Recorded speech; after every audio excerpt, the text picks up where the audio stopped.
Hey everybody, welcome to the Vegas Bad Boys of Podcasting. I'm Matt Michaels with Sin City Steve, Rob Bustle, Yo, and WWE Insider Travis, or or should I say, Dave Meltzer's right hand man. There you go. wait, are you part of Maple Leaf Wrestling? If I was Meltzer's right man, he'd have most of his WWE shit correct. Yeah, no shit, right? Whoa!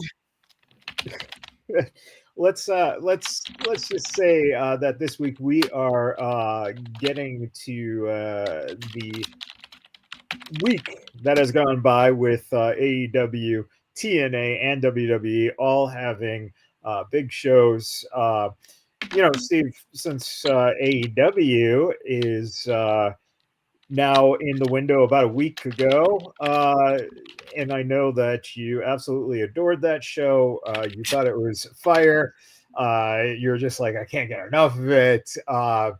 Why was it so boring? And that's the funny thing is, yeah, there were it was a show that what was good was really good, but what was bad was just it wasn't even bad. You hit the nail on the head. It was fucking boring.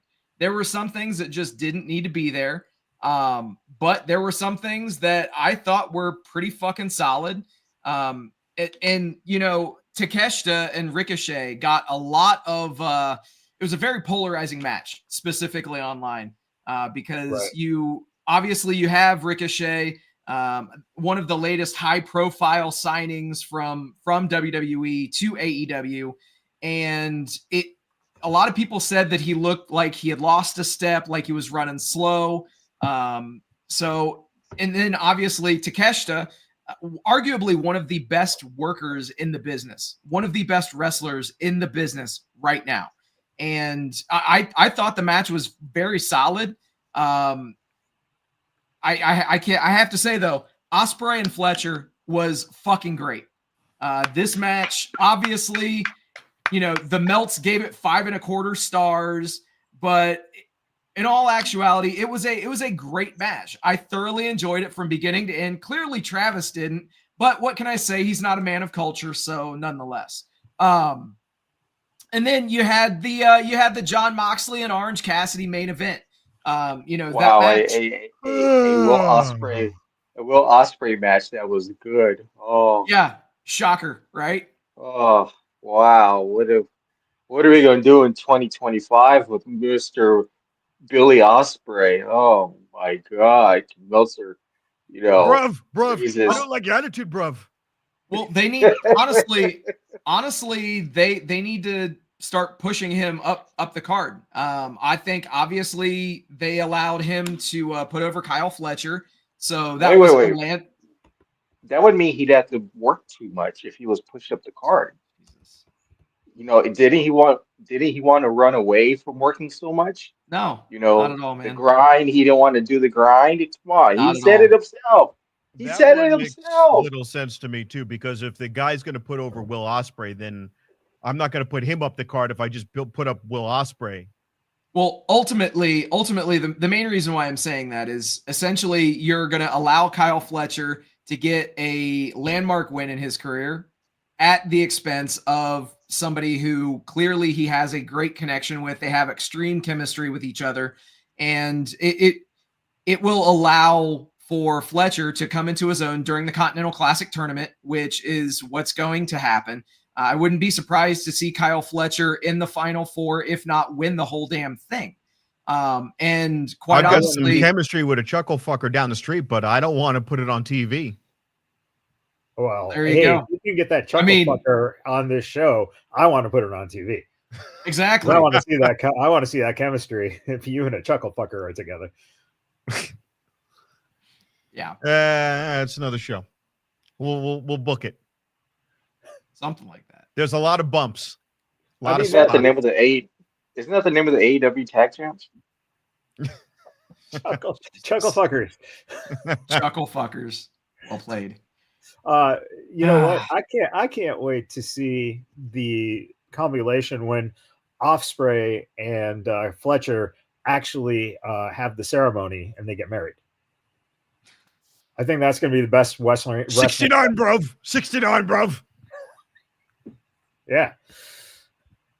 So overall, it was.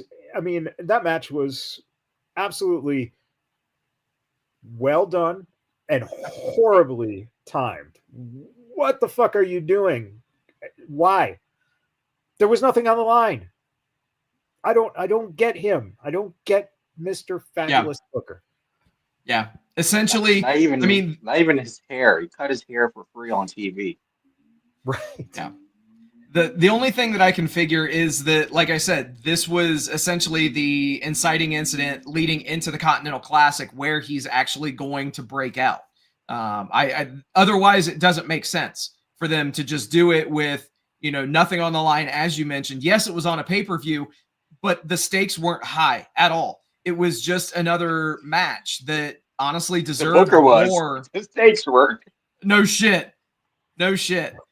He was definitely skiing the slopes, but hey, Jamie says she would never cut her hair on TV. And coming from three of us, we have pretty much no problem cutting our hair on TV. We're like a walking Gillette ad. I don't know. We look like if the chick from what was that? Total Recall, or what was the three boobed woman? I knew you're going with the three boobs. Yeah. 1, 2, 3. We'll just draw nipples on our heads. There you go. That's Tony Khan's next hire, Nipplehead. Hey, there you go. Push him to the moon. Now, and we're looking at doing Nipplehead. This is going to be the greatest booking ever that we have ever seen in AEW, and we're going to fill 90,000 seats at Wembley Arena in Texas. We were scheduled for 54, but this is going to be the greatest gate ever, and it's going to be Jade Cargill Nipplehead. We're going to get her a WWE back for a steal, okay?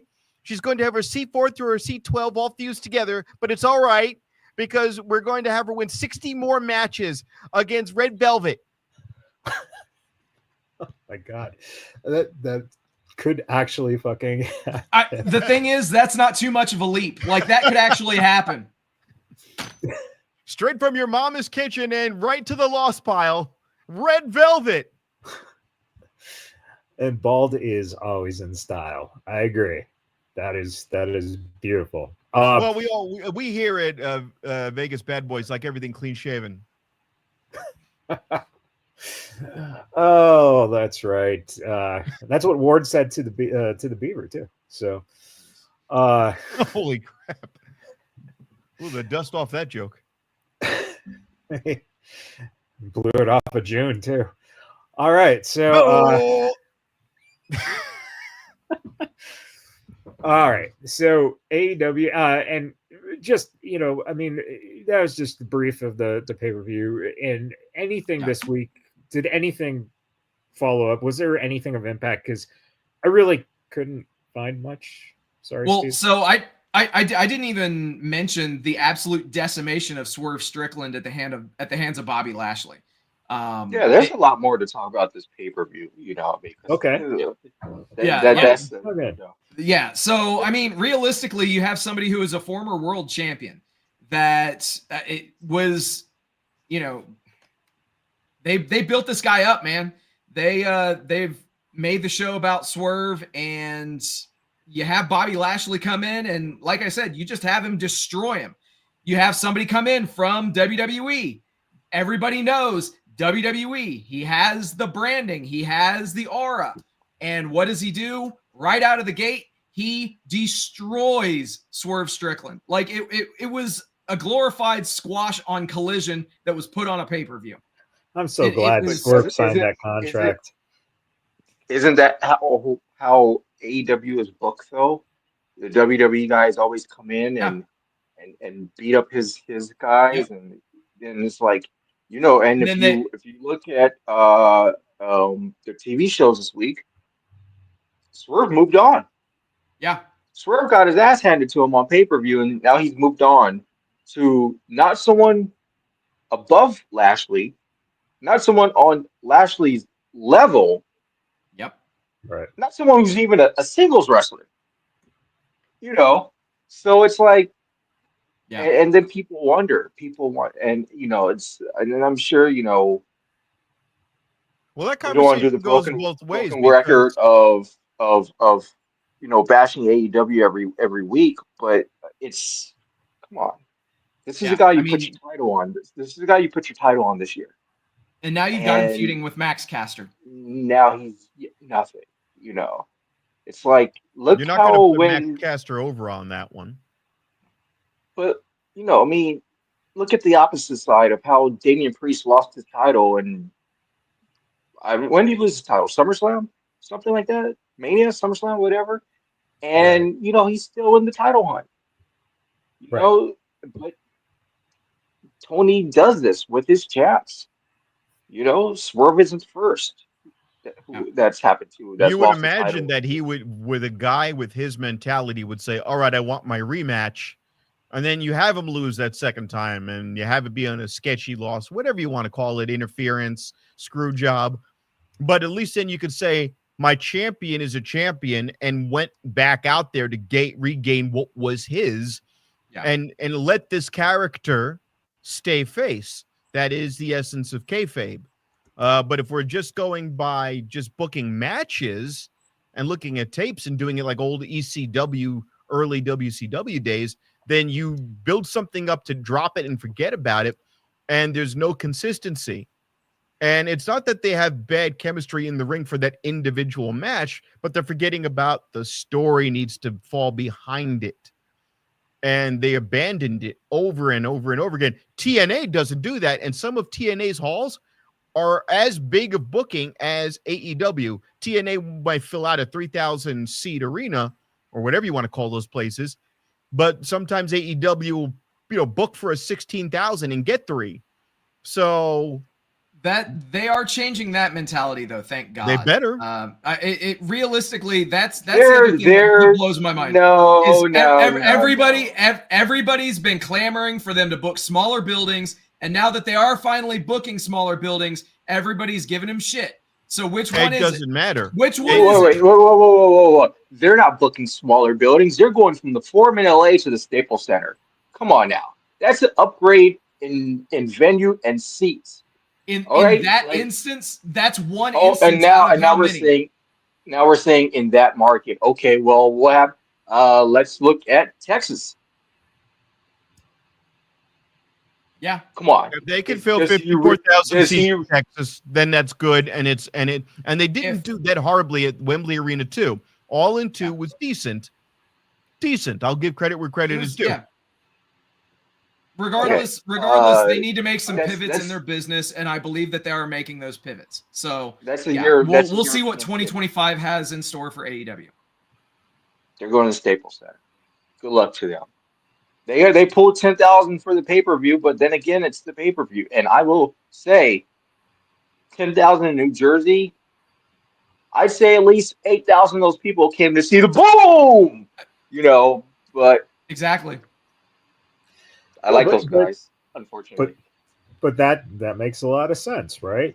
Again, if you find that niche of the people who have that following already, then go with it, exploit it, use it, and put it on the free before show instead of putting it actually on the pay-per-view. I'm just saying. You said New Jersey. My first thought was Deonna Purrazzo, how over she was for 1 week. And now we're back in another state. Oh, we're in Canada? Yeah, she'll cut a promo and we'll never go back to her again. It's like Happy Days where they said the redheaded guy's brother up there and he never came back down. It's... Are you talking about Chuck, Richie's brother? Yeah, we never saw him again. Jeez. Holy. They sent Deonna Purrazzo off to the room off in the back and we never saw her again. Oh, I mean, we gotta leave it. We gotta leave it to Beaver and the Happy Days. Yeah, no shit. All within these references. 7 minutes. What the fuck? Like, it's about to be 2025. Obviously, MeTV is one of your favorite channels. What can I say? I love the Honeymooners. But no, she cut that promo with Taya Valkyrie, and I don't think I've seen her since. When she was on Twitter last night. Yeah. hanging out with the birthday girl Naomi in Canada. Baby, she knows where to go. No, I mean, you're right though. You have someone from Jersey like her, and she's nowhere near the building. You have these social media stars that you decide to place on free TV. But I we're would booking have smaller venues. Okay. I would have paired her up as a valet for somebody else and have MJF come out and say something horrible at her expense, like call her a butterface. That would have been hysterical. Have some mixed thing. Hey, butterface! Nobody cares about the crap that I flushed down the toilet in Long Island. That's what Jersey's for. Say something like that. There's so many different ways you could go work with that one. Hell, Macklin's from Jersey. They'll pull him from TNA to, just to have him get squashed. I don't know. But they're not doing anything with these people. They're not doing anything. And the only thing that made any sense was, great, Kyle Fletcher did beat the shit out of Will Ospreay, so now you're going to put him in a title contender match for the Continental, and now we know, well, it's going to be blue versus gold. So we're leading up to Fletcher versus Ospreay. Great. But in all fairness, Ospreay was beaten so badly at one point, he had the 1,000-yard stare. That's the first time I saw that expression on his face where he was just, I went, whoa. He just realized what he did by signing that contract and how long he's locked in there. Hey, bro, it would have been cheaper to go back to Japan. But here's my thing. If he got WWE's running a whole month of television in my home country. All right. I wouldn't have had to go anywhere. Well, Triple H would have never signed him anyway. Hey, bruv, you're garbage. Well, you know what? And one of the big things that I think that came up this week is the fact that Ricochet, I think it was pointed out by Bill Apter, who's a fairly knowledgeable guy in wrestling, that Ricochet is, being jobber number 7 on AEW lately. What the fuck is going on with Ricochet? Yeah. When you have Bill Apter tweeting how bad you are, that's when you know. That's when you know. That's when you know changes shit's need bad. to be made. Yeah. So how long will it be until Samantha Irwin's in the back doing, interviews with people? January. First Wednesday in January.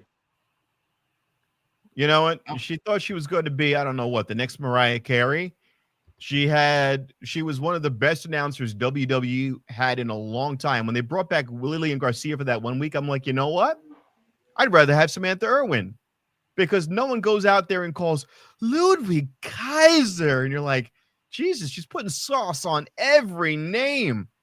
And now you got this other chick who looked like her head got stuck in a vacuum cleaner.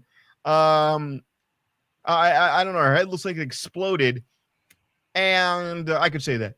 And she just growls into the mic, and she's like freaking Kroger, Samantha Irwin. And now you're going to have Samantha Irwin show up at AEW, it doesn't matter, and do what? Nothing? Sit there with her husband and do what? Nothing? Be his valet and do nothing? What, is Tony Khan going to give her a record deal? Khan to Records? Possibly. I don't know. I mean, ask they are Hero's wife. Oh, Jesus. This is what she's going to get. She's going to show up at a Jacksonville Jaguar games once, sing the Star Spangled Banner once, and never be seen again. And as for Ricochet, he never learned. He needs somebody to speak for him. They should have just put him on the freaking Hurt Syndicate, have him come out there as the fast and furious, high-flying guy, support black excellence in the ring. It's not like he's a shitty performer. He could still perform. Even his worst is better than most other people there. And that'll be it. But this idea that everybody's going to be hit up by MVP now, and none of them are going to join the Hurt Syndicate. They're all going to get their asses beat. No one's going to take them up on the offer. So then Max Caster will this week. Yeah. And here's the problem. That's what's going to happen. Unless that fucking guy dresses up in a suit and starts rapping on the way down to the ring, I won't care because he's not that charismatic outside of doing his hip hop routine. So it doesn't matter to me that the guy is going to, sign with MVP. He's not going to do anything unless they find somebody for him to have a feud with and have it mean something.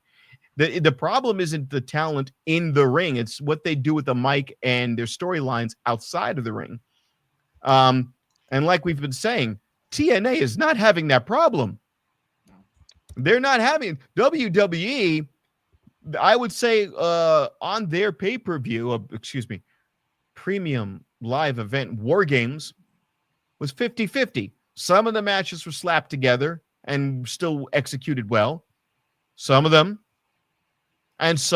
were the result of good long-term storytelling and were executed well. The Bloodline Civil War, incorporating this favor from CM Punk to Paul Heyman, which now leaves another cliffhanger and another cliffhanger and another cliffhanger to keep me watching. It's like a pack of cigarettes or Magic the Gathering for all the nerds out there that know you can't just buy one pack. It's another cliffhanger and it's another thing to keep you going. AEW does not have that, except for maybe that dumbass shit going on with Moxley in the briefcase. But I don't see that there's going to be any payoff to this story. There's no payoff.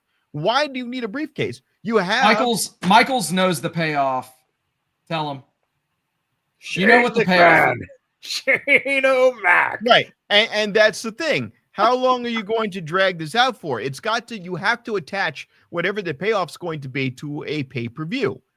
And you've got to leave hints along the way. You have to give a trail of breadcrumbs, something for me to go, not have dummy pink fur coat, I don't care about my life, freaking Darby Allin, who obviously doesn't know what a seatbelt is, try to commit vehicular manslaughter against himself. Hey, can we call it vehicular suicide? Because he almost put him. Something. Yeah. And again, what's the payoff? I have no payoff from watching him hurt himself indiscriminately because he's going to do that regardless of the opponent. So there has to be a buildup. You made me so angry that I wanted to harm myself. Wait a minute. He does that every week. So it doesn't hold any water. There's no buildup. There's no meaning to it. Why is he this angry at these guys? They really didn't do all that much to him, not any more than any other team. And all the other people that the Death Riders, because, whatever. I mean, what else are they going to call themselves, The realistically? The Blackpool Combat Club. I mean, it's a combat club. Remember there used to be this British guy running them? Yeah. Oh, where's that British guy now? Yeah. Obviously. War Games. Yeah, exactly. Yeah. And here was this thing. If you ever watched the commentary with William Regal, he did not like being there doing the commentary because they put him up on Friday nights with Jericho, and he kept having to correct Jericho because Jericho didn't know what any of the moves were. Jericho, it was funny. He goes, "That's not a lariat, you fool." And I was like, Jericho goes, "I don't know the names." But fine. So you've got this thing now where Marina Shafir runs around with a briefcase. Are you going to cash something in? No, you're already the top guy. What are you cashing in? All right. Is Shane O'Mac going to come out? Fine. Then once in a while, you should have put, "Here comes the and then everyone goes. Obviously, it's licensed, brother. They can't use the music. Or you just go and have some guy come out dancing and you don't see his face. You do something to make me think that Shane O'Mac. Have him do the fucking Shane O'Mac shuffle. Yeah, if he comes out and he does one of these things and you go. All they have to do is have that little fat kid from the fucking Costco internet family. Big Justice. That fucking, yeah. Big Justice and the Rizzler. Get him out there. But the matches, Konosuke Takeshita, yeah, he did great. Daniel Garcia wins and he chokes Jack Perry. That was great. Yeah. Even Jack Perry acknowledged it in the ring. He was like, he pounds the mat and then he smiles. All right, good. I like shit like that. I don't mind that. They built that one up. They put a story behind it. He expressed his grievance over time, but guess where it's going to go now? Because there's nobody waiting in the rings to do anything to him. Well, I Well, there mean, was Anna Jay. clearly we saw what happened with Daniel Garcia on Collision. He went to a time limit draw with Okada. I mean, granted, yes, it's Daniel Garcia going to a time limit draw with Okada. It was a great match, but realistically, and here's my who question benefits from that? And this is my what the fuck if you have that sounder. What is Adam Page? What is Adam Page? One week he's a baby face, the next he's a heel. Jay White is a baby face now? Jay White's the Bang Bang Gang. You have a whole we talked about this 2 weeks ago. Yeah. There is nothing but a team on AEW of all heels turning on each other. Yeah. The whole point of the Undisputed Kingdom was Undisputed Kingdom were heels to MJF's babyface turn. MJF becomes a babyface. He goes, don't hit Adam in the face. Do it to me. Great. So now you're doing 1984. Wonderful. So you made Adam Page Julia. Great. All right. Whatever. You want to make MJF Winston? I don't have a problem with that. He has a change of heart. I'm a scumbag, but I'm your scumbag. Great. Now you have the same people fighting under the same circumstances, but now MJF's the heel. Why? I don't know. He could have easily come back, had that audience behind him, beat up and got his comeuppance over MJF. You have MJF come out there and he's no longer part of the Undisputed Kingdom. He's kind of dancing on the fence, and then Roddy gets hurt badly. So now he comes out with the Undisputed Kingdom shirt, and they're like, "Hey, you're one of us now." Wait, what? You have been back for a month and a half. You didn't have that fucking Undisputed Kingdom shirt. Now you're wearing it because your guy got hurt and you don't know where to go. And now you have a conglomerate guy come out there who doesn't want to be in your faction, but he's your best friend, but he doesn't want to be in your faction. And all he does in the conglomeration, he does Eddie Murphy poses. You have a guy doing Eddie Murphy poses every time that fucking redneck kung fu idiot comes up on the screen and says something dumb.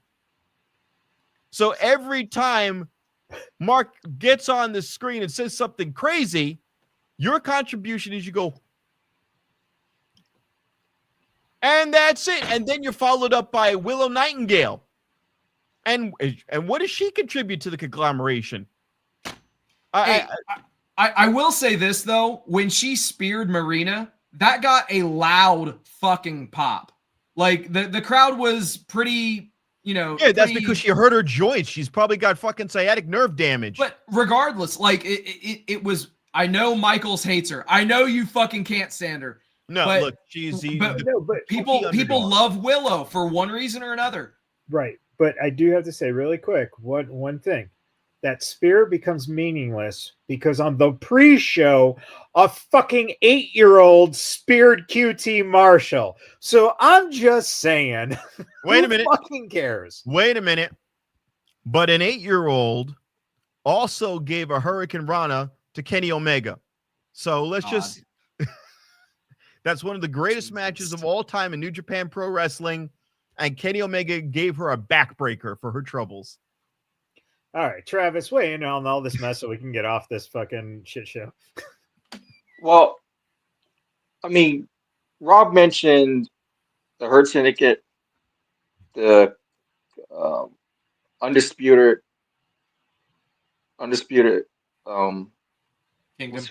Queendom. Kingdom. Yeah. Moxley's crew, Jericho's crew. I actually didn't mention how do you really format a show like that? How do you format a 2-hour show with all those people? Seriously, like, yeah, does one crew open, the other crew's the top of the hour, the other crew's 90 minutes in, and the other crew closes the show? Like, how do you really format that? You do it like the Gangs of New York. You have Scorsese direct it, and they all wear different color armbands. No, but seriously, because this is the problem where AEW is at right now, is like, what's really going on? Right. And there's no narrative path. We have out of nowhere Camille and Mercedes breaking up. And by the way, Mercedes had the best match that she's had with AEW with Chris Statlander. I have to point that out. We talk so much shit about the women's division, and we've mentioned a lot of shit about Mercedes. Those two women went out at Full Gear and had the longest women's match in AEW history, but arguably one of the best as well. So legit, yeah, great job to those ladies. That means absolutely nothing. But it means nothing. Exactly. It's always but. There shouldn't be a but because that roster should always have the best fucking women's matches. You didn't you forget about the champagne spot that they did, that wedged in there. Yeah, but see, there's that. So if Mercedes gets TV time, yep. Champagne spot gets TV time. Where's the other wrestlers? Where's the other female wrestlers? They don't exist. Mercedes, so she beats Statlander. And everyone's like, oh, it's the greatest match. Oh, it's a great match. Oh, it's the longest match. It was this and that. Why wouldn't you call audible and keep continuing the feud then? But now Stat's just gone on to the next thing, and Mercedes is doing whatever. But if Mr. Twitter Fingers, looked at all his replies and heard that was the best match and blah, blah, blah, why not try to continue it for 4 more weeks? So, I don't know. I mean, it's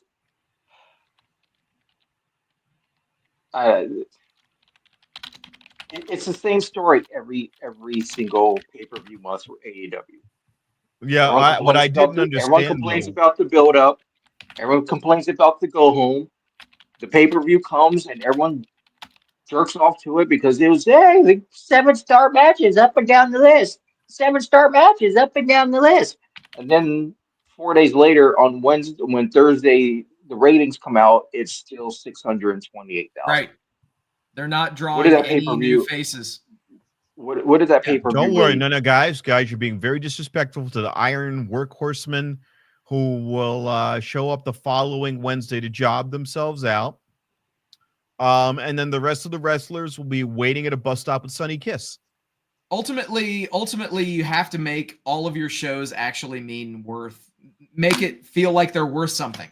Because if you look at a match lineup and it's just squash matches and you know who's going to win the matches before they even take place, also, with there not being any kind of a narrative thread that carries from one show to the other, what is the motive? What is the reasoning for somebody, a casual fan, to actually devote their time out of their schedule to watch your show? It doesn't exist. There's not a reason for casual fans or somebody just checking out AEW. Oh, these guys are jumping around doing crazy shit, lucha, whatever. What keeps them coming back? They haven't figured it out, and they've been in business for 5 years.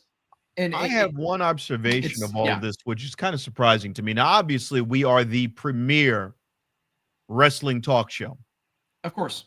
But there is a talk show called Busted Open, and every Friday morning, they would have Tony Khan on. And he's no longer part of that show. They used to do a segment with him where he would discuss what was going to happen on Rampage. They don't have him on anymore, or he doesn't want to be on anymore. That's probably it. And my thing is, if you're hiding in the corner and you think that your shit doesn't stink and you don't want to, the big thing I remember 2 years ago was that whole stink with Urban Meyer, where he, posts a picture with Jericho in the back with freaking MJF. And the two of them are like smiling for the cameras, and Urban Meyer's there, and you post it. And Bully Ray is on the show the following day, screaming and foaming at the mouth. How do you allow that to happen? That storyline is what makes us credible, and it's part of the entire experience. Don't break that fourth wall. Are you ever going to ask him about kayfabe when you speak to him on Friday? So that Friday comes, and the entire interview happens about how great that pay-per-view was. And then as the ending music comes, Dave LaGreca goes, hey, are you going to have a talk with Urban Myers for the future? And Tony Khan goes, what? Anyways, that's our time. And I'm like, wait a minute. Whoa. You had a chance to speak truth to power. You're putting this guy on your talk show every day, and you don't have the audacity, you don't have the balls, I should say, to ask this guy, why did you let somebody do that? Who, for all intents and purposes, might as well have been any rando fan off the street. I don't give a shit what he does for your daddy's company, but he's not part of your brand. He's not part of your payroll. Why are you letting somebody do that? And then when you have a guy no longer show up to talk to the fans and address the people and be the voice of your own program and go, hey, so Tony, you guys are kind of taking dive lately since CM Punk, since before that, even when you lost Cody Rhodes, it's not the same programming anymore. Are you having writer problems? What is it? Or do you think that everything's just, in a slump and we're not seeing it? What are we missing here? And then he answered that question. Now, with that said, we lost Scott D'Amore on TNA. TNA is not slowing down unless, I don't think it is. And he's going to do Maple Leaf Wrestling and he'll probably get some good people out of that. Josh Alexander's kind of a face over at Maple Leaf when he's been wrestling. So, my thing is we're not really covering TNA. What are you guys' thoughts on Turning Point? Bro. Well, first of all, you opened up a topic. I'm sorry. You didn't get to the point.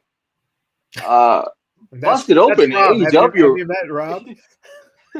Busted Open and AEW are no longer affiliated with each other. Yeah. Well, they still have Thunder Rosa once in a while. We'll talk about that off air.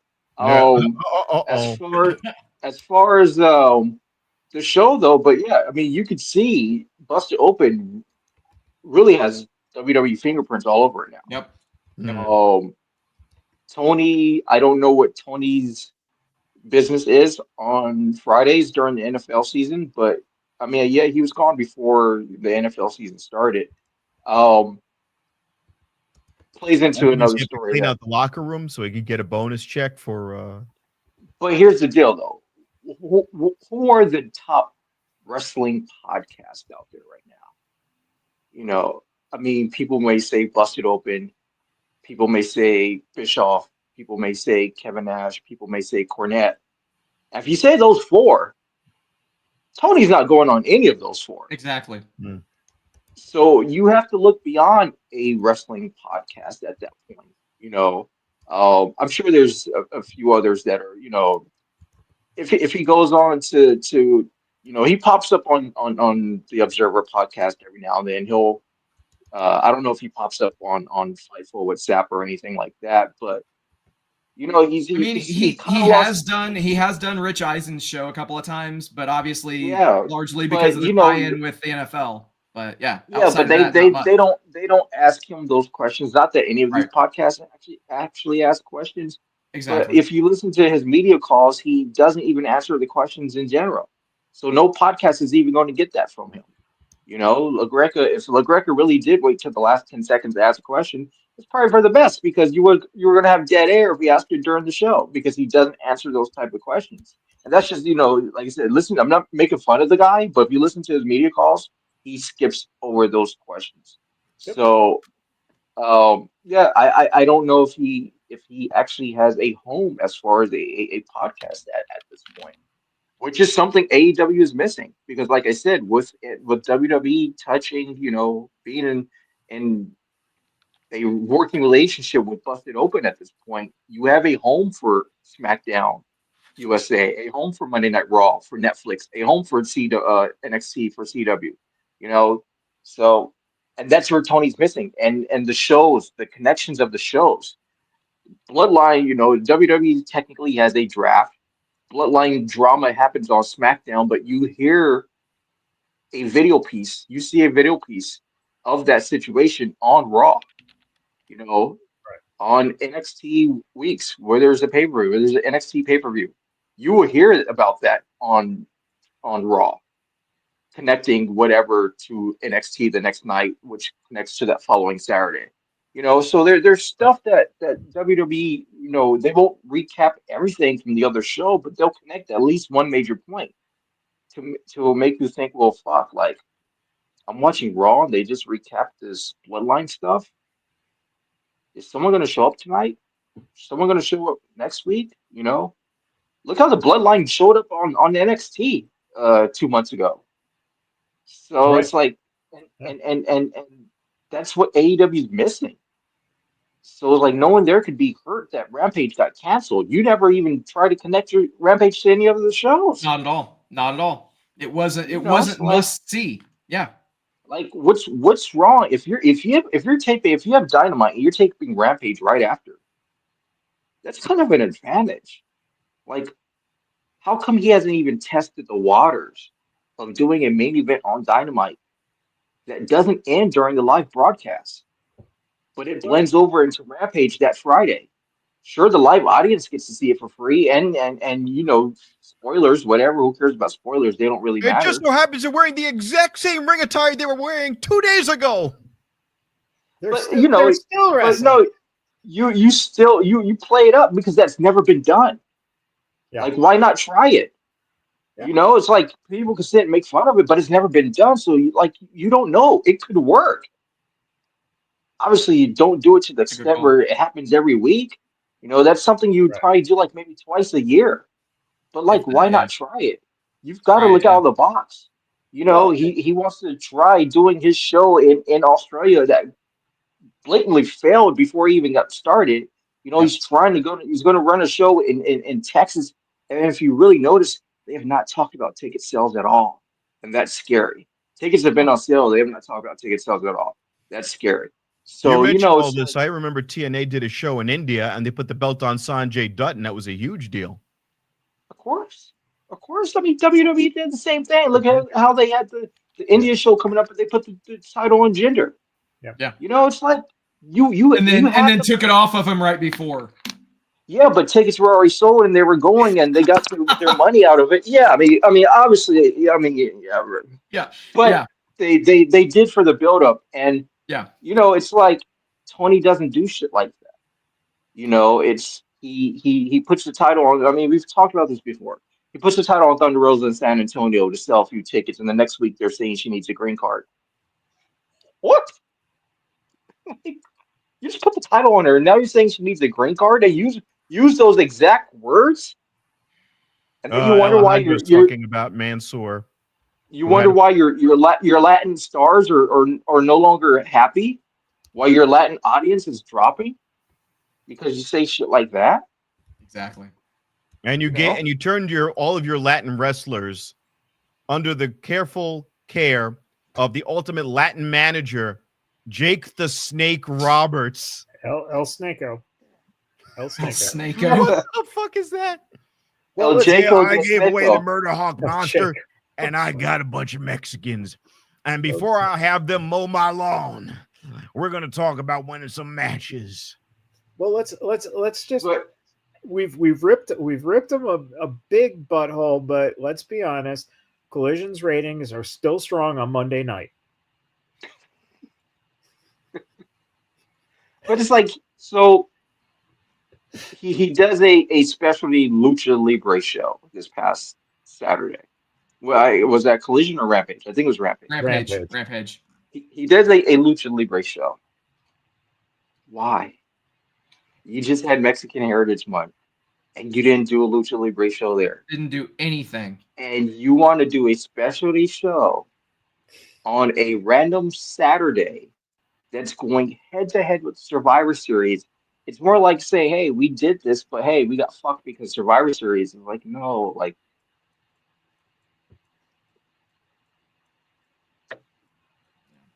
remind me to tell you the busted open story. All right, so let's quickly, you said TNA before we get to Survivor Series. Turning Point was solid as hell. Yes, Riddle showed up, which the fact that they even mentioned Riddle as the shaman, just tying it back to NXT is again the stuff they're able to do now. Yep. It made sense. It was a solid match. The Hardys and Ace won, but then all I 6 didn't guys see. were shaking hands. Yep. I didn't see TNA. Did they connect Riddle with the MSK guy? Yes. So yeah, so he basically, because Trey Miguel is still suffering through injuries. Wentz said, "Hey, I turned to the shaman basically," and then Riddle's music hit, bro, and it just was perfect, man. Timed out beautifully, and they lost. Like, that's the other thing. They, again, Kushida was the perfect guy because he's the one who took the pin. So you didn't hurt Riddle, you didn't hurt Wentz. You had Marty Japanese guy get pinned. Japanese guy. And you had the Hardys and Ace look great. They are doing something spectacular right now with Steve Macklin and dealing with diving into his PTSD from Afghanistan. It's fucking incredible. And him and Josh had an amazing fucking match. And again, good wrestling match. It just fucking told a story. It was hard hitting. There were some good spots in there. Everything. Macklin is. I would not be surprised if we don't see him show up on NXT at some point soon, because they really are developing something there. The main event, we saw JBL come down and help out Nick Nemeth again. And Eddie Edwards always puts on a strong showing. So again, those two in the main event just worked perfectly. Up and down, it was a great card. Joe Hendry won his match. And how about that turkey bowl? Yeah, that turkey bowl put Brian Myers in a turkey suit. So that was great. I'm surprised he didn't show up. We mentioned his name and he's not here, so that kind of bugs me. But I can't. What number is he in the Rumble? What number is he in the Rumble? 17. Oh yeah, he better be in the Rumble. 17. He's got to be in that freaking. I'm gonna say 15. Like kind of that mid. Yeah, 15, in the middle of it. Yeah, and he'll get a pop. He'll get a huge pop as soon as you say his name, man. Oh man, that's gonna that be fucking that close-up camera shot of him turning around to the camera is gonna be fucking. Just you want to leave him in there for at least he doesn't need to be ejected immediately. You wanted to get him 1 or 2 10 minutes, something decent. Get him a few minutes in there. No, he'll get minutes because he's a decent worker. So, and you got to have Jordan Grace for the women. Oh, that's a given at this point. I got a feeling. I think she may be under contract. I was going to say she's probably going to be under contract at that point. I got a feeling we might see Masha Slamovich showing up with the title. That'd be interesting. Because they'll technically need a TNA talent, because I think the two people mentioned earlier will probably be technically WWE talent at the time Rumble comes. Yeah, because there are a number of TNA talent. Right. There's a number of the contracts coming up. Yeah, but speaking of TNA talent, that means with the Hardys re-signing the TNA. Oh, backdoor them. Talent. They're technically TNA talent, so I could easily see Matt and Jeff. Okay. In the Rumble. That would be another huge pop. If you do TNA people, we mentioned 2. The other one you could throw in, which would just be a great pop. Rosemary. Yeah, and they've thrown her on NXT concretely. They've been throwing her on NXT. No, they've thrown her on NXT, so she's kind of more associated with NXT than the main roster. And they have been.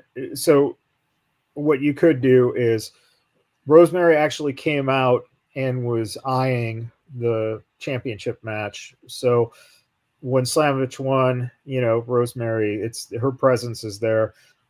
That could be your, what happens is that Slamovich is in the Rumble and Rosemary just basically appears. She doesn't get in the ring, but, she's not an entrant, but tosses her out, that type of thing. to give TNA that momentum for that story, and then they could use that footage on TNA. And it's So, also good because she has one persona. It's not like you put Ash by Elegance on there, and now you're splitting your audience as to who the hell she's coming out as. Is she Brooke Hogan? You know, is she Brooke or is she Ash by well, Elegance? she would come out as Ash. She would come out Yeah. as Ash, and Yeah. probably come out as. Now here, I mean, if we're being honest, do we see Nick Nemeth come out with that title? Oh, Now that's a conflict of that'd be really interesting, actually. and would you play as wanted? I like Alejandro's mention in the chat, Moose. Yeah, Moose would be great. And Moose would be. That would never happen. Yeah, No, that won't happen. But unfortunately. if you all of a sudden if you heard Moose's theme, I don't think enough audience members would get it. I think there would be a clump of people here and there that would start chanting Moose. I don't think he has enough awareness. Those type of people are more fitted for the Performance Center. Yeah, NXT exactly on a Tuesday NXT for shows. NXT. Yeah. I think the only ones, like I said, Rosemary's been in NXT. They've kind of put her in a tag team when she shows up. So if the tag titles are going to be vacant soon, I can see that. I think from TNA, I think I would honestly put money on the Hardys, Masha, and Ziggler. and Hendry. Now, Masha Slamovich, is she abandoned her Russian gimmick, or is she just going like hybrid? She is Russian. It's not a gimmick. Yeah, but yeah, she was doing the She's over the top. She was doing the over the top. She's the niece of Nikolai Volkov. Mm. Yeah, which means she's not actually Russian. She's a Croatian. All right. So I'm sorry, she's the niece of Boris Zukov. There you go. And those are more relevant terms than Beaver and Happy Days. Mm. Well, when you say Beaver, I think Happy Days too. I mean, I'm just, oh, yes, gimme. All right, Survivor Series. The War Game matches we'll get to in a second, but I have to give props. I love me some real, just WWE pro wrestling, and boy, I'll tell you right now, God, when you look at Gunther and you look at Damian Priest, and those two fuckers put on a goddamn classic fucking WWE pound the fuck out of each other big guy wrestling match. I was elated. I was 10 years old again, just going, oh, this is what I remember. So when you were 10 years old, you like watching meat slapping meat? Earthquake versus Typhoon. Yeah, Earthquake. Seriously, the first natural disasters collide. First house show I went to, the main event was King Kong Bundy and Hillbilly Jim, man. Oh, so shit. Yes, I'm talking watching these big fuckers just beat the shit out of each other, man. A main event anywhere in the country. Fucking Hostlemania. Wow. Like slapping man. No beavers for me, thanks. Of course. But you know what? They probably did about 14,000 for that show. Yeah. So, it's people mentioned Gunther and Damian, but I've heard more people say the triple threat for the Intercontinental title. Pause. Wow. I just want to ask this question. Who's Andrea the Giant? Andre. And Andrea the Giant is actually, by the way, his daughter on the independent scene. Yep. Yeah. Oh. Okay. I was being a smart ass. I know you were. And we have smart answers for your smart ass. No, it's better to be a smart ass than a dumbass. But go back to talking about beavers, please. So, yeah, no. In his match with Hillbilly Jim and King Kong Bundy, I mean, there was a beaver involved in that feud. Little beaver was body slammed at WrestleMania 3. It was little beaver. So they were fighting over Little Beaver. Yes. And My earliest wrestler that I can think of was Hacksaw Jim Duggins in that freaking 2x4. That is the first first guy I can think of, and he carried wood around with him. So if there was any beaver involved there. Well, he was on the same show where Little Beaver got body slapped because it was WrestleMania 3. Yeah.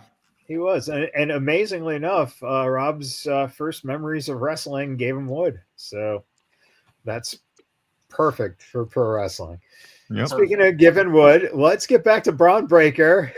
And Ludwig fucking Kaiser is becoming a goddamn motherfucking MVP. I love this guy. He's good. Love him. He's good. Love him. Yeah, what a match. But I just want to know what Alejandro is right. I want to know what Giovanni said about Tiffany. Yeah, no shit. One can only imagine, man. Because That's his girl, right? that completely derailed that dude's career. Yep. No, I didn't. I was not aware of this. Did he talk smack about Ludwig Kaiser's girl? We'll add that to my busted open conversation. Okay. Okay. Yeah, because he's doing nothing now. He got embarrassed twice and then disappeared. He went up and was never seen again, a la Happy Days. Sign up for Vegas Badboyz Select, and you might just hear what Travis. There you go. you gotta do a little subscription side of this thing. So, There you anyways, go. he calls her a sloppy whore, and then Ludwig Kaiser finds out about it, and he goes, "Scheiße!" And that was the end of that. They never saw his Italian ass again.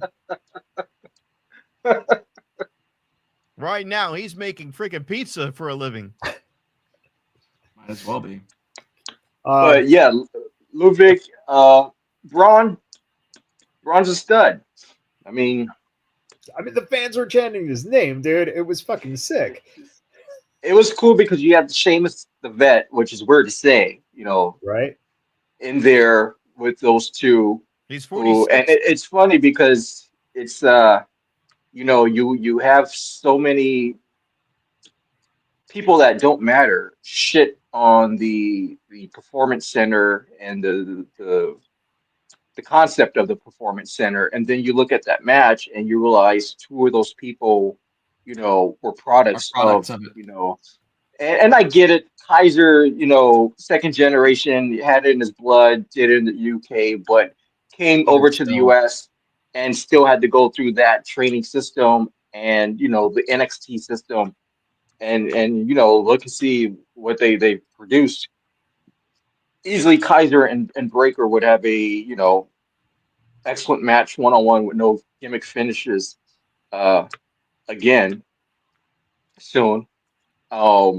But yeah, that was one of the things. I don't believe War Games needs to be 2 matches. I understand you can do it for the Rumble. I'm in the middle about doing 2 matches for the Chamber. I don't think you need to, but I get why you can have to. Right. But definitely War Games does not. You don't Here's need my to War question Games about matches. the women's one. Do you think it was good? Do you think you built any stories or pushed them along in any satisfying way? Or was it just... It was just they had 10 women and they felt they always have to give that second one. I felt I just believe 1 War Games is enough. Yeah. The women easily could have done a 10-person tag elimination, old school Survivor Series style, and your finish is what you saw at War Games. Rhea pins Liv. They did That something... could have been that. And you can alternate years. So the guys had War Games this year, give the women War Games next year. But 2 War Games matches on the same show is it's overkill, especially one because each of those matches are 45 minutes. Right. And then the first match has to give a lot, but is also handicapped on what they can do because the second match needs to do above and beyond that. Yeah. You know, it's My- like the women out. There was no consequence. With Elimination Chamber, you're fighting for something. With this one, it's bragging rights. And the execution on the women's one, you had spots, and that's what they were focusing on. You had Io Sky do the trash can spot again. And she did that last year. So is that going to be her Kofi Kingston move? Where Well, she's done it. She's done it in NXT also. So Right. this is like the third time she's done it. But that's what I'm saying. The women's War Games match wasn't a blood feud. It was just 10 women that got put together. The only really blood feud out of those 10 were Rhea and Liv, which they easily could have captained their teams and have the original format of a Survivor Series match with those. You didn't need a War Games, style match for that. And they match. gave it to Bailey. You had reason to give it to Rhea as a head. You had reason to maybe give it to Bianca Belair, but they made Bailey kind of the team leader. And if you were paying attention to the match and just saying general purpose, a lot of people, I was listening to random things. They were saying that you could hear, what's her name, calling out the moves loudly. Calling But us that's out. the- Nia Yeah. Jax. Yeah, but you could. I mean, Cena. Everyone Yeah. always talked about how you could hear Cena call a match. Yep. It's just the way the way WWE shoots their high tech cameras. Yeah. You just hear shit like that, Especially also, and not take a shot at anyone else, but when you're in a building and there are legit 17,000 people, you have to call your spots. Sometimes you may need to yell, Yeah. Whereas if you're in front of 1,700, you can kind of whisper and get it done. So. But that's the reason why I ask and bring that up, because I felt that the men's execution was a lot cleaner and more polished, if I may say. Well, also There was take a look at who you was had it, in that or- match. Yeah. I mean, that's the main thing. Take a look at who you had in the match. Look at the experience. I mean, Yeah. you had one team that between Punk and Sammy, the experience alone, and then everyone else in the match, everyone's related. Exactly. So it's like you had family.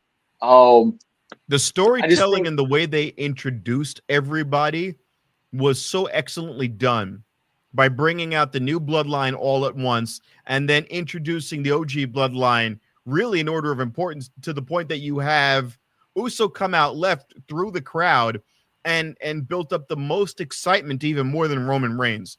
That was really interesting to me to show how over he's become, that he can draw a bigger pop than Roman Reigns, even with the original OC, original tribal chief OTC, to have Jay come out there and get that much bigger a pop and have him started out, told you everything you needed to know. It was just well executed. The way they laid out the story, the way they had Roman Reigns come in through the top, to the horrible commentating of Michael Cole. How is he going to get in? Oh, I hate you, Michael Cole. I fucking hate you. You are cancer. You make Tony Schiavone look good, and that's hard to do. That's And Schiavone's pretty gay. I got to tell you to pump the brakes on that one. Yeah. Like, Cole, I mean, that's it's- hyperbole at its finest right there, bro. yeah. I'll give you that. But It's 3 hours and 30 minutes into a show, and sometimes you're just like, wait a minute, there's no top to the cage. How is he going to get in? I'm just too stupid to figure it out. Okay, in defense of Michael Cole, hold on. In defense of Michael Cole, he said that, and I went, shit, how? Oh, wait, he's got to climb the cage to get in. So he actually made me go, oh, that's right. You can climb the cage to get in. Duh. And the other one he did, which was funny, is how he goes, "This is War Games, no bell, no and then you're ding, ding, ding. Oh, I guess there is a bell. I went, I hate you, Michael Cole. I fucking hate you. Either they're setting you up to fail and be the comic relief, or you're really that obnoxious. I think it's a bit of both, but damn it. And then you go, oh, and Corey Graves is my heir apparent. Oh, don't say that because you suck. So please don't wish that on him. I mean, so realistically, the only real major gripe that I had with War Games was the actual finishes. I'm of the belief where, okay, if you're gonna have 2 War Games matches or 2 of any kind of a main gimmick match, have one heel side win, have one babyface side win. I didn't really. They both won. Yeah, both. What? Where's the yin and the yang, man? Like, The that only was thing just that my was thing. interesting with the women was when they had Tiffany Stratton with the briefcase, and she had a chance there to pick up a belt. That would have been interesting.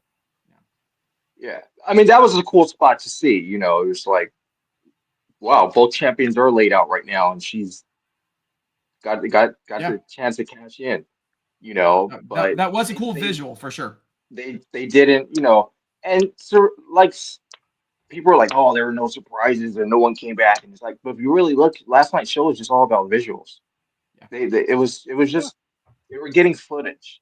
That's what All the WWE way- does. Like they were getting footage. They have the footage of Tiffany standing there with 2 champions laid out. They have the footage of Bronson Reed coming off the top of the cage. They have the footage of Jimmy Uso coming, you know, through the table and so on, and the footage of Roman staring at Punk in the cage and In the Roman holding final- Punk Setting back. up a future Mania match. Yeah, And so it's like tsunami it was a from the show top of of the just cage. getting, That tsunami was yeah, insane. it was a show of final- just getting footage. the final shot of everyone pointing up and Punk doing the go to sleep. Yeah. It was, I mean, that was a fucking t-shirt right there of that fucking, you know, it's just But like the funny thing is, if brilliant. you're watching, they had to call him back because Punk got the hell out of there, and they dragged him back out to do the photo scene. But it was done on purpose again, because again, the whole We're setting thing up is, storyline is I don't want to be yeah, there. I mean, this whole thing has been, and again, you mention it as soon as the ending happens, the first thing they say is, "What's the favor?" Love it. Love it. Yeah. Fucking Keeps It- me it on the brilliant. hook. It keeps you hooked of, okay, now I gotta watch what's next. Yeah. And what's next is SmackDown. And then what's next after that, Saturday night's main event. And then Now what's we next forgot after that one thing that they did is- not add. The WWE did not add. That would have made that whole thing, that whole finish, a lot more satisfying. What they needed was somebody to come in a spray painted Crown Victoria and try to commit vehicular manslaughter. in a pink fur jacket. Yeah, exactly. I needed Darby Allin to descend from the ceiling and then have them spend 2 minutes trying to unhook him from his harness while he dangles. I needed somebody to be covered in olive oil and then Darby Allin to be given a flamethrower because wrestling was short flamethrowers. That's While what Nick we Khan needed. rolls down the ramp.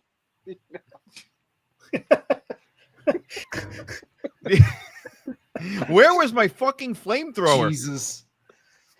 I love this though. Alejandro says, in my opinion, WrestleMania 41 is unpredictable, and I love it. Which Better be. I paid a lot of money for it.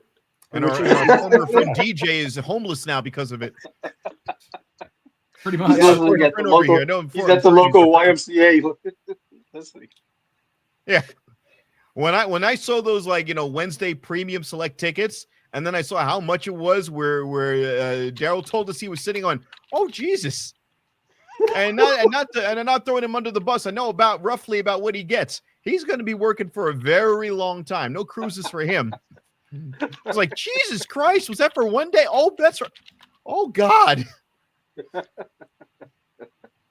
Gonna have to pawn his wife or something. I don't. Not in Vegas. nah, she's too busy tagging with Rosemary. So Oh my God. the truth is that, you know, again, I thought about that in terms of both face teams winning, but Yeah.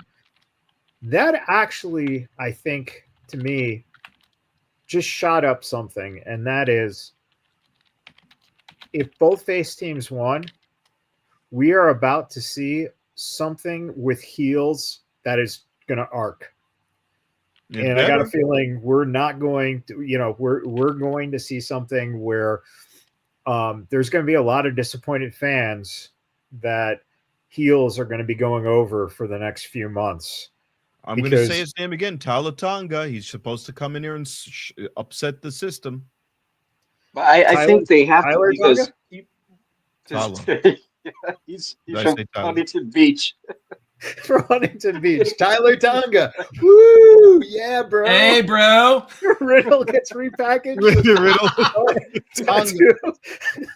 They're gonna dye his hair black. Jesus. Yeah, and get some tribal tattoos over his pec. Yeah, they see, people forget Rumble technically is in February this year, so there is no pay-per-view in January. There's tentatively a special event in January that's yet to be announced, but the first WWE pay-per-view is technically in February. So there's a long time between Survivor Series and another pay-per-view for WWE. And so, yes, there will be a arc going on. But, WWE is going to have plenty of television because, also what people didn't realize was last night was Survivor Series. Next Saturday is NXT, and then the following Saturday is Saturday Night's main event. So WWE is owning the next 3 Saturdays. Yeah. Then you take a week and a half off, and then you're hit with the first Netflix Raw. So there's to own 3 Saturdays in a row is pretty interesting. And somehow Tony Khan figured out the one Saturday WWE wasn't running and found a pay-per-view to put on. So in WWE's hometown, which is hilarious. So, and are you going to be at the Netflix premiere? Oh,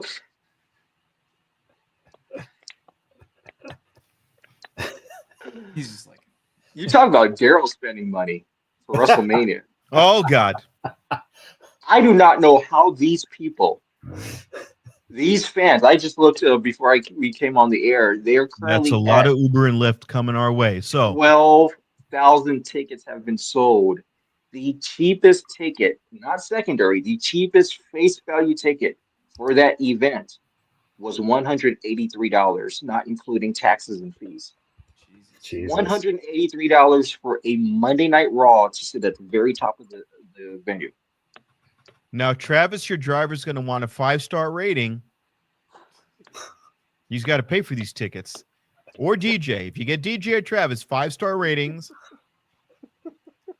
DJ's going to have bags under his eyes. But it's okay. Treat him well. It'll take a little bit longer to get you there, but you'll get there. So, I'm fortunate that I will be there through other means. But how these fans are, God bless them. I need to figure out what they do for a living because I'd like to just drop cash like that on. It's LA, so we know. Yeah, but ticket prices across the board for next year are expensive, just in general. They're pop. Yeah. So it's like, and it's like, why not? 2025 will probably be the last year they could legit get these prices. Yeah. I don't think 2020. I think 2026 will be a different year. Not a downfall, but it will be a different year. Especially next year, 2025. I mean, you've already heard the announcement of Goldberg retiring, so that those events building up to that match are going to be very pricey. And you've got Cena doing a whole tour, a whole year, so those events are going to be very expensive. So. This is the year where they can get those ticket prices from people, and they're getting it. Talking about Netflix like Raw landmark and events, WrestleMania. With Netflix Raw and WrestleMania, selling the way that they're selling, with absolutely no matches or anything, it's crazy. What about the New Day and Big E? Or did we pass the 10-year anniversary? Or something still big? No, we're about to get the celebration. I think technically I think technically the anniversary was Friday, but the gimmick is tomorrow on Raw. Okay.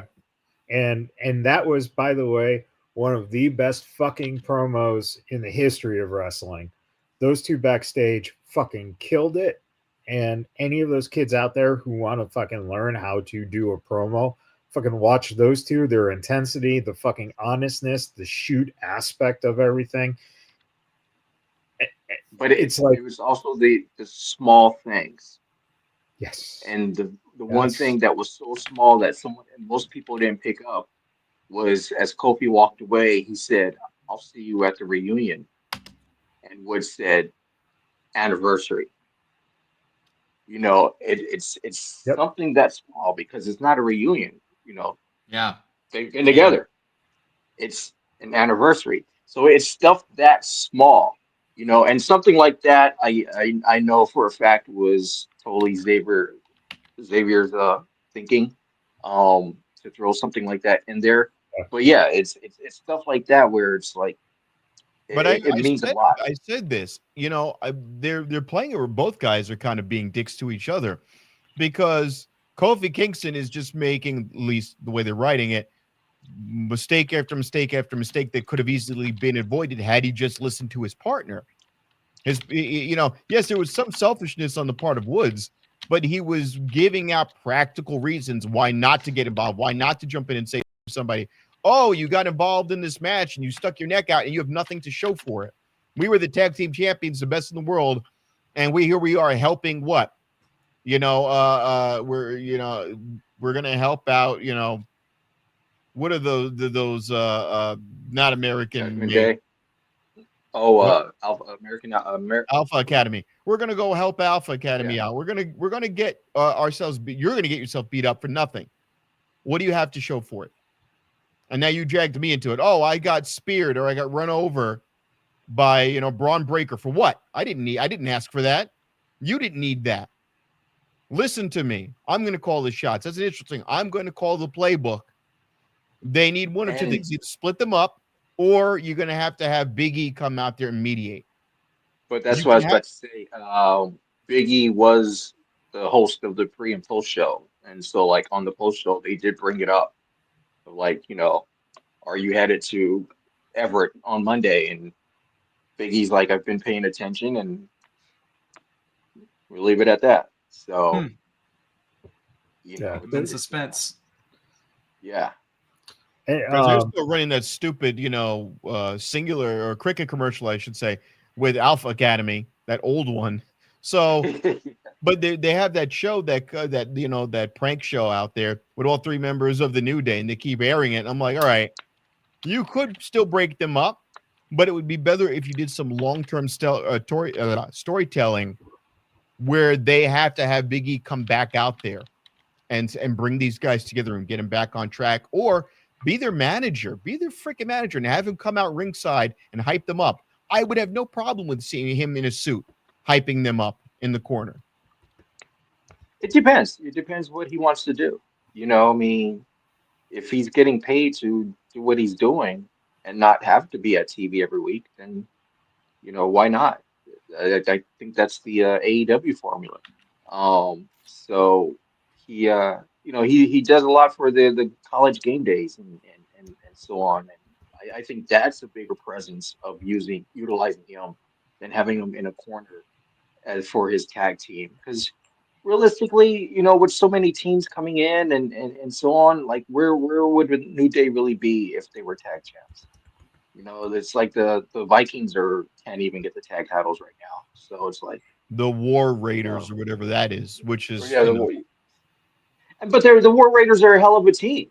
You know, I mean, they're great, and I think they should get the titles. And hopefully, they do get it soon. But it's like, you know, there's other people in line that unfortunately are a step above the New Day at this point. Were they on Hollywood Pro Wrestling years ago?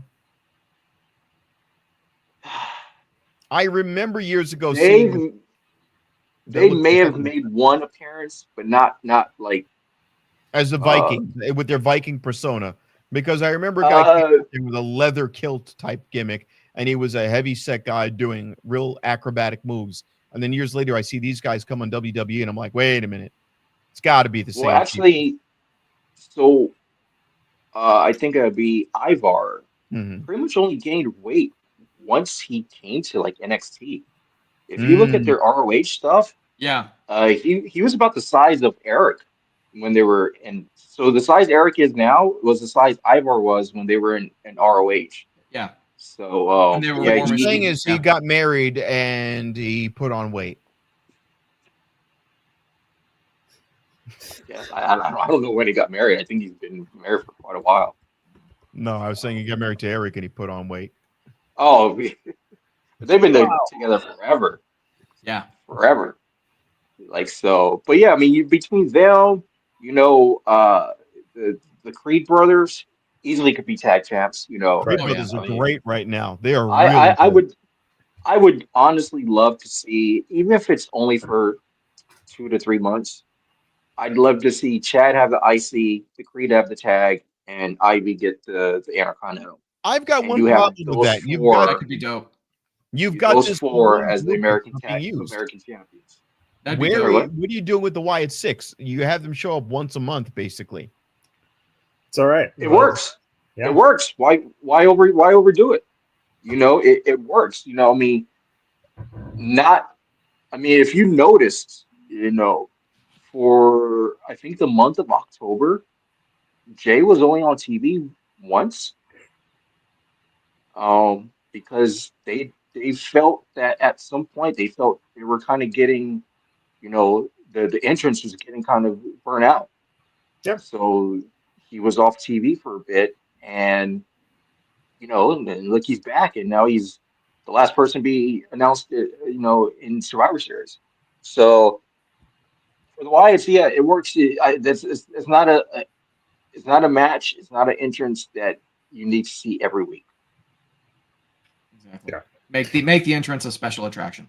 I get that as a group, but I would not mind if you're going to do something to fill time, you could have any one of those guys individually They come are. out there. Let's just stop it and let's just say they are. Have you been watching? Because the Cross and Scarlett, they just had Nikki attack Scarlett, and it's in the Miz. It's been going slow. They are. Just relax. And it may pick up because honestly, the problem is they have too much to put into time now. With Right. Raw cutting down to 2 hours, they're barely getting what they can put in a 2 hour show. So when it goes to Netflix, it won't be a 3 hour show. They have up to 3 hours to use. Right. So they have now to give. it goes on Netflix. Is it only going to be on Netflix or is it going to be only Netflix? Yeah. So Well, shit. Now I got to get Netflix. They have a maximum. They have a minimum of 2 hours. They have to give 2 hours, but they can give up to 3. So 1 week you may get 2 hours. 1 week you may get 3. 1 week you may get 90 minutes. So and it's going to help out a lot. Especially for people like the Wyatts, because now there is going to be extra TV time. Because When does that Netflix deal start? January 6th. Ah, shit. So in other words, get Netflix. Yeah. Maybe you could watch the McMahon documentary. I'm just saying. Might be a good idea. Yeah. What do they call that one? The jerk off files? Basically. Okay. So on that note, really quick as we kind of wrap up here. I don't wrap anything up. Steve and I are watching our we're wearing our supported shirts here. Steve can show off. There we go. That's better. The We Love Chris Bay shirts, the We Love Bay shirts. You can go to TNA in Pro Wrestling Tees. Get it from Pro Wrestling Tees or through TNA.com. And all the proceeds go to Chris and his recovery. Also, just the other day, local wrestler here, former FSW heavyweight champion, Shogun, he was in a major car accident and has been in the ICU. here in Vegas, fighting for his life now. I guess he's apparently today, there's some positive news. I'm not too sure exactly everything that's going on, but it's been kind of a tough run. The women's champion at FSW, Maserati, she had to relinquish the title this past Sunday because she got rear-ended by a truck. Oh my God. Recently. So she's fine. She's not in the hospital, but she just cannot physically go. Probably has whiplash and everything. Yeah, it's yeah. So again, whether it's in the ring or just in everyday life,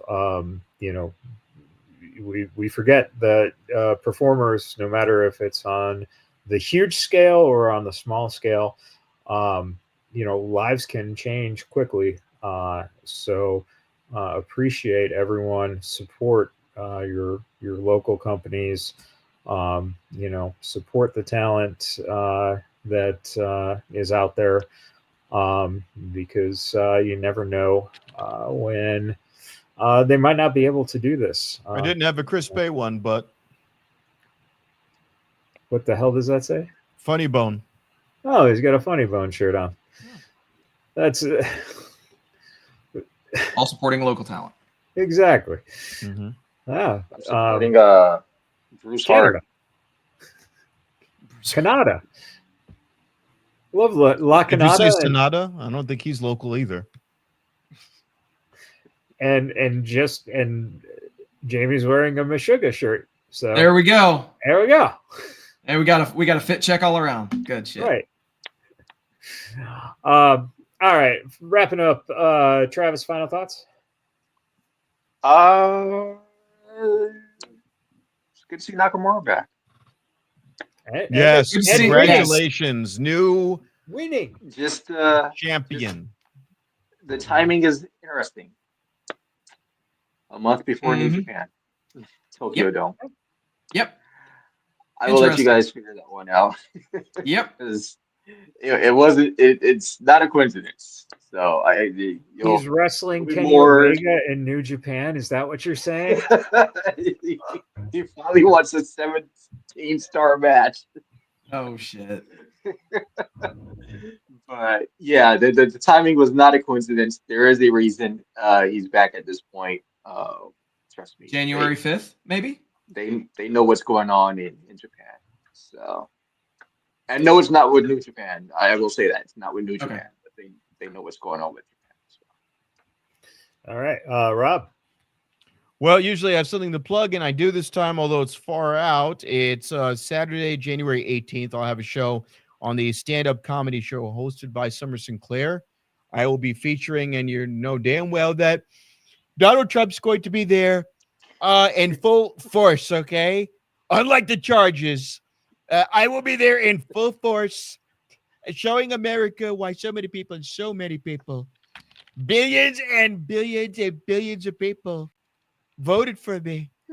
And it's going to be a show unlike anything they've ever seen in Las Vegas before. Believe me.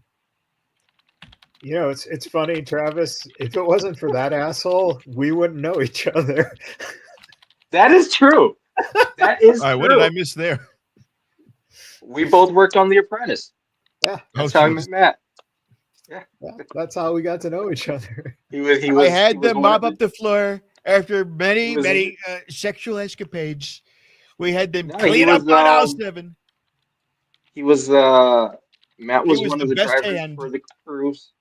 I was on one of the camera crews, and Matt was our driver, and I noticed a Chris Jericho book in his car. I'm like, oh, right. These guys are wrestling fan. So yeah, that's exactly was grip number 1, and Matt Michaels was best hand, and then Sin City Steve worked the craft table. He did craft services, and But as I not to cut you off, Mr. Trump, but as I tell a lot of people, not to get political or anything, I enjoyed working on that show. I really did. And the version of him on that show, on set, not on the show, but on set, it's totally different than the person that's walking around right now. He was very, very fucking cool. He was honestly polite. He said he was saying a few things towards some I of said a the lot of things. I said a lot of things. attractive cast members and so forth when they weren't around. But it was actually one of my favorite shows that I've worked on out of all the TV shows I've worked on. But yeah, he was just it was a different person. Who was I looked on at some that of the show. women. I said, you know what? She's got a fabulous rack. There's nothing wrong with that. It was a tremendous rack. One of the most beautiful. I'm going to be honest. If those tapes of the rehearsals ever leaked out, Ooh. yeah. I Yeah. looked at Omarosa and I I said, can you know imagine. what? Dude, I Not can bad, imagine. Omarosa. We're down for the swirl. Yeah, and I'll put it like this. Before I worked on that show, I actually was at the Howard Stern show several times before that. And I've told everyone this. Trump made Stern look so PG. The shit I can imagine. the shit Trump was saying during these rehearsals and setting up for lighting and cameras. It's like, fuck, dude. Howard Not to Stern get could off only on a wish. tangent. Howard Stern is a mama's boy from Long Island, and Trump is a more fucking street guy from Queens. Trump is like a fucking floating garbage from Queens that somebody gave $1 billion to, And But yeah, Steve's like, I don't yes. know about that one. I'll be like, look, these guys worked for him. I met him. I was with the guy for 1 hour, and I went, wow, this guy thinks he shits golden turds. Because the best line he ever said, which blew me away, he walked into a bathroom that had one of those truck stop Kohler toilets, the one where there's no cistern. It's just a pipe going right to the wall. And he goes, look at this toilet. You're in a Donald Trump suite when you sit on a toilet like this. Believe me, tremendous toilet. And I went, but the way he said it and his energy, everybody in the room, which were all Northeast Democrats, went,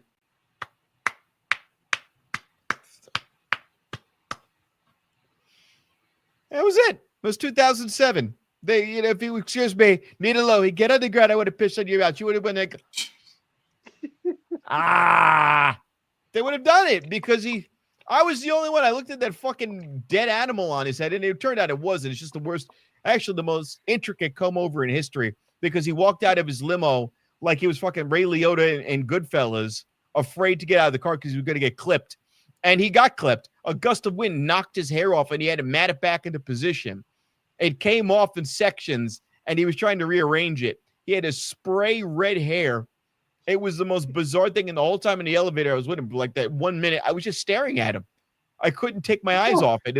It looked like a fucking, it looked like probably what Sam Kinison looked like after the head-on collision. It was really bad. And I'm looking at this, and he looks at me like, for 1 minute.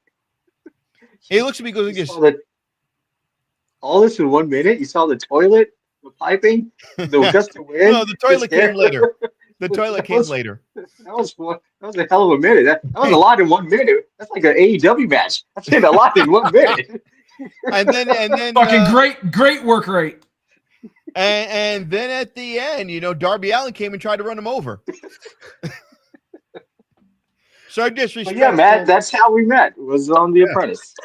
Exactly. This liberal kid came with a flamethrower and a Crown Vic and tried to run me over. And I know, boy, that L.A. in 2006. Let's just say the words "8" and "ball" were. That's all I got to say. Yeah. Jesus Christ! You'll have that. So that was on the height of my run. So. Oh yeah. Wow! Nothing like the crew telling you, "Hey, we got to make this stop." Oh, All right, boys. shit. All right, Steve. All right. So where do you guys work after that wonderful experience? How do you top that? I'll gladly tell you. Oh, With Rep Sports. No. REPP Sports. REPPsports.com. Go there for all your pre-workout, weight loss, general energy needs. That's repsports.com. Use promo code Vegas at checkout. Save yourself 15%. And thank you to everybody who hung out with us tonight. Thank you for liking, sharing, subscribing. Great activity in the chats. You guys are awesome. And Jamie, we do. Yes, absolutely. I can imagine that. But yeah, and also a very special thank you to all the brave men and women serving this country, whether you're doing it on lands foreign or domestic. Thank you for doing what you do so that we can do what we love to do. And yeah, see you guys next week. And my final word and thought is very simple. Dave Meltzer, shut the fuck up about the blood and the goddamn fucking. Oh, it's a war game. Should have been blood. God, we know when it wasn't when it was a PG company, they couldn't have blood, so everyone shouldn't have been mad. But now everyone should be mad because there's no blood. You know what? Just fucking just go to Mox and just fucking knock on his dressing room door when you're backstage, and just go ahead and just fucking just lick it off him. All right. Wait a minute. There was a lot of blood in the first cage match. Pause. Oh, God. Yeah. Fuck you, Meltzer.